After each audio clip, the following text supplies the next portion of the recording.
स्त्री के प्रसंग में समाप्त हो जाता है।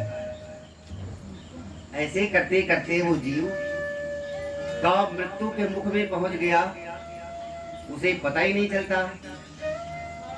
इसीलिए जब भी मौका मिले भक्ति ग्रहण करने की तब तत्पर होकर के भक्ति में समाहित हो जाना चाहिए और समाहित चित्त होकर के भगवान के चरित्रों को श्रवण करना चाहिए। वेदों का कहना है ये पठन्ति पुराणानि शृण्वन्ते च समाहिता। ये पठन्ति पुराणानि शृण्वन्ते च समाहिता। पुराण कहता है कि जो वेदों की पुराणों के चरित्र को घड़ी दो घड़ी आधे घड़ी एक घड़ी एक घंटा दो घंटा जितना हो एक घड़ी आधो घड़ी आधो के पुण्याध तुलसी चर्चा राम के कटे कोट अपराध। जितना भी समय मिल जाए जीव को भक्ति में संलग्न हो जाना चाहिए,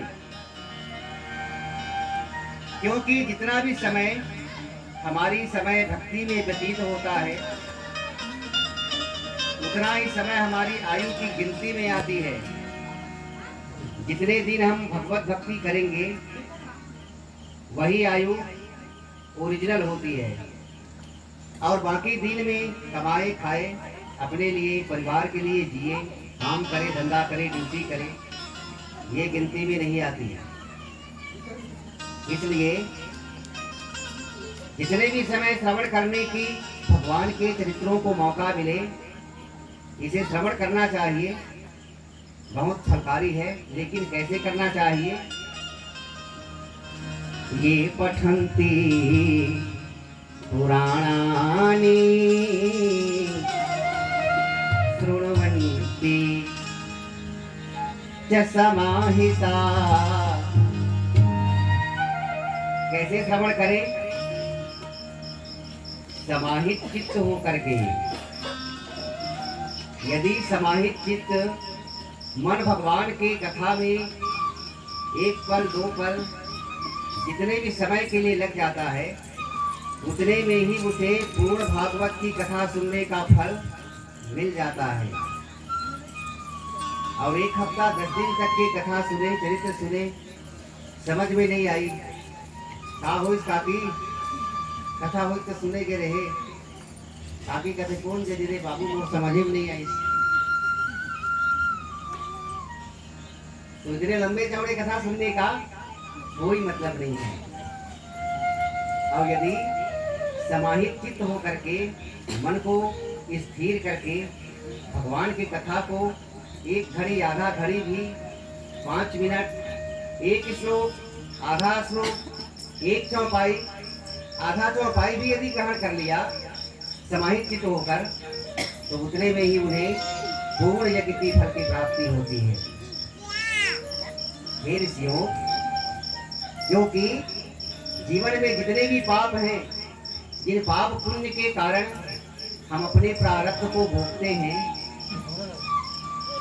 और अपने सुख दुख को भोगते हैं, किसी को दोष नहीं देना चाहिए कि मैं इसके लिए दुख पा रहा हूँ अब इसके लिए सुख पा रहा हूँ। ये सब प्रारब्ध है मेरे भाई। हम सब अपने अपने प्रारब्ध को लेकर आए हैं और उसी को बारी बारी भोग रहे हैं। इस प्रारब्ध में हमारे द्वारा जाने अनजाने अनेक अपराध पाप होता रहता है। अपराध सहस्राणि क्रियन्ते नहर्निशं मया दासोऽहं इति मामस्व क्षमस्व परमेश्वर। अपराध एक नहीं हजारों अपराध सहस्राणि क्रियन्ते नहर्निशं मया। हम जानबूझ करके जो पाप होता है वो तो होता ही है, क्योंकि जानते हैं ये करना पाप है, फिर भी रोज करते हैं, बार बार करते हैं। तो कुछ पाप जानबूझ के करते हैं और कुछ पाप अनजाने में होता है। वायु में चलना, सांस लेना, हमारे पैर के नीचे हमारे काम करते आते जाते हमारे द्वारा, ये अलग पाप है। तो इन सब पापों को केवल भगवान कृष्णचंद्र जी की लीलामृत कथा भक्ति ही नाश कर सकती है। जैसे जंगल में आग लग गया और जंगल में आग लगी तो आग के चपेट में सूखी, कच्ची, मोटी, पतली, हरी और सब जल गई। जैसे अग्नि के कारण जंगल के सब हरा भी, सूखा भी, मोटा भी, पतला भी, उसी तरह भागवत भक्ति को श्रवण करने से जितने भी हमारे द्वारा अर्जित पाप पुण्य हैं वो सब जल के उसी तरह नाश हो जाते हैं। संत कहते हैं यथा पापानि विसृज्यन्ते गंगा वारी विहागनात्। यथा पापानि, जितने भी छोटे बड़े पाप कर्म हैं उन सब को नाश करने के लिए हम कहाँ जाते हैं? गंगा जी जाते हैं। जाते हैं कि नहीं जाते हैं? सब तीर्थ बार बार गंगा सागर एक ही बार में काम खत्म हो जाता है। जितने पाप हैं सब धो देते हैं गंगा मैया। लेकिन कब धोती हैं? जब हम उसके बाद में फिर कभी पाप ना करने का नियम पालन किए और संकल्प किए, तब गंगा मैया हमारे पाप को धोती है। अब कहीं गंगा में जाए, नहाए और कपड़ा पहनते ही बाहर निकलते ही वो पाप फिर मन में आ गया। तो ऐसे पापों को गंगा मैया भी नहीं धोती। जो सदा के लिए पाप को चढ़ा दे गंगा मैया में, जैसे फूल को चढ़ा दिए, बेल पत्ता को चढ़ा दिए, नरियल सुपारी पैसा कौड़ी सब चढ़ा दिए, अरे कुछ तो नहीं बांच गया है तो अपने आप को ही चढ़ा देना। जब हम अपना सर्वस्व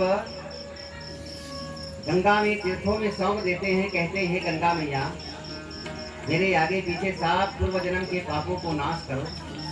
अब मैं आज के बाद अब कोई पाप नहीं करूंगा, कोई झूठ नहीं बोलूंगा, कोई द्वेष, कोई ईर्षा, कोई चारी, कोई चुगली नहीं, हाँ कोई बेईमानी नहीं। तब गंगा मैया हमारे पाप को हरती है। और नहीं तो पैसा है तो बार बार हर साल गंगा जी जा रहे हैं और हर साल गंगा स्नान कर रहे हैं और कबूल 2-3 महीना कठिया में सट के भोग के मर रहे हैं, है ना। जितने गंगा जी जा रहे हैं सब खटिया में भोग के मर रहे हैं। गंगा मैया तो पाप धो ही नहीं रही है, सब तो खटिया में भोगना पड़ रहा है। हे ऋषियों, पुराणों की फल गंगा में स्नान का फल तभी मिलता है जब हम समाहित चित्त से उनके नियम का पालन करते हैं। भगवान कहते हैं मुझे दुनिया में वही पाता है जिनका मन निर्मल हो, बिल्कुल गंगा जल से भी ज्यादा निर्मल मन जन सुमोहि पाए।